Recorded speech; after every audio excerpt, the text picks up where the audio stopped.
Josten Vaidem 8. Alutaguse rattamaratoni võitja, tulid uhkes üksinduses finišisse. Kus maal siis otsustav koht oli? Ütleme nii, et esimest korda, kui me läksime sinna karjääri, siis ma ise panin gaasi põhja ja jäime Gerdiga kahekesi. Aga siis ma pidin suht palju ise nagu vaeva nägema ja tööd tegema, sest Gerdil oli Pets oli taga ja et tema väga nagu ei pannustanud, et sükse sõidu esimese poole pidin ise panema, et lõpuks hakkas Gerd ka tööle. Aga lõpuks jätsid ta ikkagi selja taha, kas see oli teadlik tegu või lihtsalt oli nii palju tugevam täna? Ausalt öeldes ma ei teagi, üks hetk lihtsalt ma ei kuulnud teda enam taga. Ja siis ma panin gaasi põhja, panin nii kuidas torust tuli ja lõpuni välja. Ja tundub, et täna sul seal torus jõudu jagus? Jah, et mulle need XXL-id meeldivad, et mul vastupidavus päris hea ja et läks hästi. Siis on vist, pole mõtet vist küsida, et kuidas Alutaguse rada meeldis, et ilmselt võitjale väga meeldis? Pigem nagu väga meeldis, jah. Et seda nikerdamist ja sükest kurvitamist oli päris palju, et vinge rada oli. Et päris maastiku sõit ikka? Muidugi. Ja nüüd, ega hooaeg on alles ju poole peale, et enam vist vähema kui võidu mõttega starti minna ei saa? Jah, et nüüd saan liitlasjärgi ka selga, et tuleb seda liitlasjärgi kaitsta.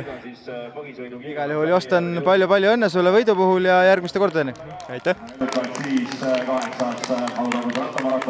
Rein Taaramäe, 8. Alutaguse rattamaratoni 3. koht, et mis tundega siis finišisse jõudsid? Pigem oli siuke üllatus, et ei plaaninud ennast poodiumile üldse sõita, aga kukkus niimoodi välja, et lõpus saime jõeääre kätte, ta oli natukese valesti kuskil pand ja siis ta oli siuke kuuma haamer, et päike oli ära küpsetanud. Ta on hea sõber, mul on aastaid ja sõitsime Kohviidises maanteel koos, et tegelikult oleks hea meel olnud ta sinna poodiumile lükata, aga Gert on siuke tagasihoidlik mees, et äkki oli tagant kadunud ja nagu ei saanud arugi, et aga üldiselt sõidu poolest oli ikka üliäge, et alguses on nagu vedama, et nagu ikkagi raske ja siuke harjumatu ikkagi minule, et kivide vahel ja põrutab kõvasti, aga see oli pool see sõidust läks nagu päris kihvtiks, et ma hakkasin järjest rohkem ära harjuma ja Vaidem ja Gert olid liiga kiired, et see läks minu jaoks liiga ohtlikuks ja seal Pruusi või selle Tarvisega oli nagu väga mõnus koos sõita. Grete Steinburg, 8. Alutaguse rattamaratoni kiirem naine XXL sõidus. Ei ole vist halva tundega finišis?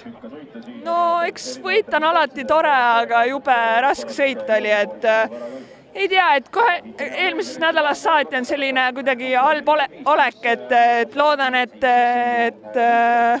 ma arvan, et võib-olla ei ole taastunud rasketest treenidest, loodan, et järgmine nädal on parem, et jah, eks ole näha. No kuule, kui võit tuleb halvad enesetunde pealt, kui oleks veel hea, siis sa paneksid meestega siin esimese koha peale võidu või? Ei no, eks eesmärgid peavad alati kõrged olema selles mõttes, aga jah, et suht kannatamine oli, aga rada oli äge, et see karjäär annab ikkagi selle sõidule nii palju juurde ja sai ikka päris, isegi kui raske oli ikkagi, rada sai ikkagi nautida. Liisa Eerberg, Alutaguse rattamaratoni põhisõidu kiirem naine, et oled siin mudaselt finišis, et kuidas rajal läks? Täna läks raskelt, kuna mu loot jäi natuke hiljaks, et 30 kilomeetrit pidin ühe pudeliga sõitma. Oli raske, aga kui joogi kätte sain, siis läks jälle paremaks. Et siis pidid selle väikese lõpuga natuke rohkem arvestama? Ja. Et oli jah, et muidu rada oli äge, et ilusad singlid ja kivi ja et mõnus. Kirill Tarassov, 8. Alutaguse rattamaratoni põhisõidu kiirem mees, et päris tihe finišiheitlus oli, et ei olnud väga kindel see võit. Jah, et viimased paar nädalat ei saanud normaalselt trenni teha ja täna tundsin, et ilm teeb enda asja ära ja jalad ka ei olnud väga head, aga suutsin püsida esimeses pundis ja lõpus siis kõige paremat jalga näidata.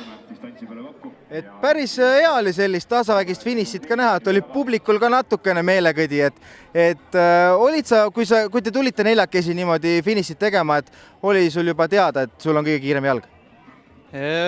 No ma jah, stardist juba suht arvasin, et me oleme finiši peale, et esimestes kilomeetrites sain aru, et ma väga nagu ei sõida üksi täna eest ära.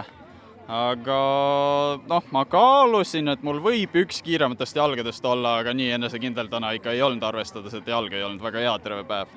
Aga noh, ikka vist oli.